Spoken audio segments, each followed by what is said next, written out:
राष्ट्रपति द्रौपदी मुर्मू ने आज उत्तर प्रदेश के गोरखपुर में महायोगी गुरु गोरखनाथ आयुष विश्वविद्यालय का उद्घाटन किया।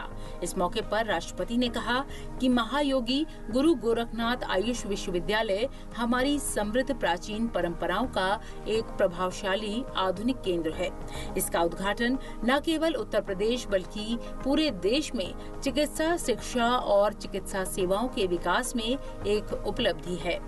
ये विश्वविद्यालय हमारी समृद्ध प्राचीन परंपराओं का नवनिर्मित तथा प्रभावशाली आधुनिक केंद्र है। इस विश्वविद्यालय का लोकार्पण करके मुझे बहुत प्रसन्नता हो रही है। ये लोकार्पण उत्तर प्रदेश ही नहीं अपितु पूरे देश में मेडिकल एजुकेशन और चिकित्सा सेवा के विकास में एक मील का पत्थर साबित होगा। मुझे ये जानकर खुशी हो रही है कि यहाँ उच्च स्तरीय सुविधाओं का निर्माण किया गया है। इन सुविधाओं का लाभ बड़ी संख्या में जनसामान्य को सुलभ होने लगा है। मुझे बताया गया है कि इस विश्वविद्यालय से संबद्ध लगभग 100 आयुष कॉलेज यहाँ की उत्कृष्टता से लाभान्वित हो रही है। यहाँ आयुष पद्धतियों में स्नातक से लेकर उच्चतम उपाधियों के स्तर पर भी शिक्षण एवं शोध कार्य किया जा रहा है। राष्ट्रपति ने कहा कि स्वास्थ्य ही धन है। उन्होंने लोगों से खुद को स्वस्थ बनाए रखने के लिए हर कदम उठाने का आग्रह किया। उन्होंने कहा कि ये 2047 तक भारत को विकसित राष्ट्र बनाने की दिशा में एक महत्वपूर्ण कदम होगा। आयुर्वेद, योग, प्राकृतिक चिकित्सा तथा सिद्ध जैसे भारत की पुरातन प्रणालियों में समग्र और सार्थक जीवन जीने का वैज्ञानिक पद्धति बताया गया है। 100 वर्षों से भी अधिक आयु तक सभी इंद्रियों को समर्थ बनाए रखने तथा स्वावलंबी बने रहने के लिए प्राचीन जो पदार्थ ये प्रमाणित करती है कि आयुर्वेद, योग एवं प्राकृतिक चिकित्सा पर आधारित हमारी पारंपरिक जीवन शैली बहुत ही अच्छा था। उसको हम लोगों को फॉलो करना पड़ेगा। हम दवा खाने के बाद भी हम लोगों को स्वस्थ रहने के लिए उसी परंपरा को हमको फॉलो करना पड़ेगा।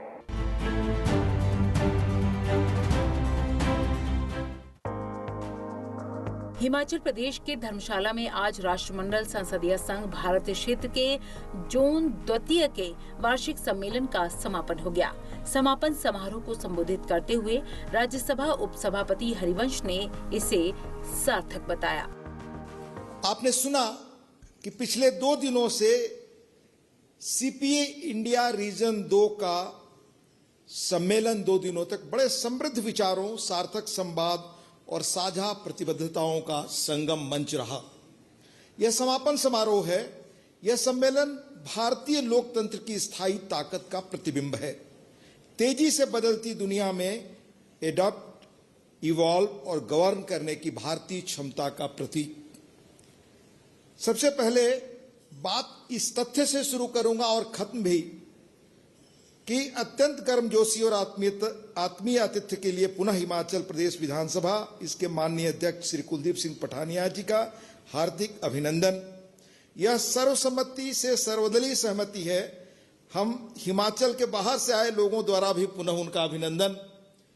आतिथ्य 2 वजहों से उनके आतिथ्य और सक्सेसफुल कॉन्फ्रेंस आयोजित करने के लिए माननीय राज्यपाल श्री शिव प्रताप शुक्ला जी, माननीय मुख्यमंत्री श्री सुखविंदर सिंह सुक्खू जी समेत हिमाचल प्रदेश विधानसभा के सभी अधिकारी, यहाँ के जो अधिकारी हैं राज्य विधानसभा के अलावा बाहर के, उन सब का आभार जो इन्होंने इस सम्मेलन के उद्घाटन और समापन सत्र में उपस्थित रहकर इसकी गरिमा बढ़ाई, चर्चा को सार्थक और समृद्ध किया।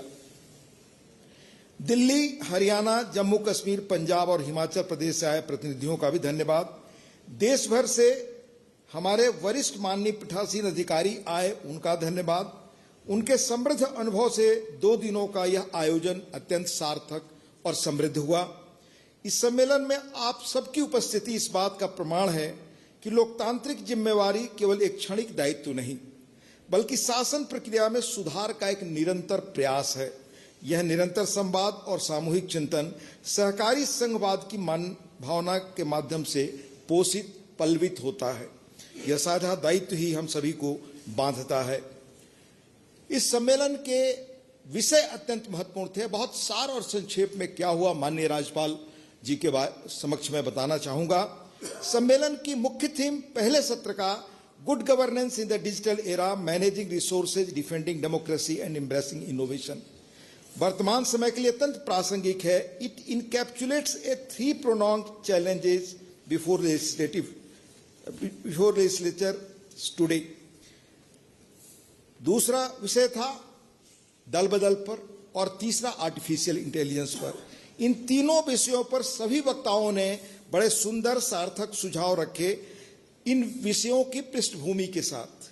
पहले विषय पर अंदाजन, क्योंकि मैं सबका बहुत गौर से सुनता रहा, लगभग 15 वक्ताओं ने और कुछ लोगों ने अपने पेपर स्वीकृत करने के लिए माननीय अध्यक्ष को सौंपा।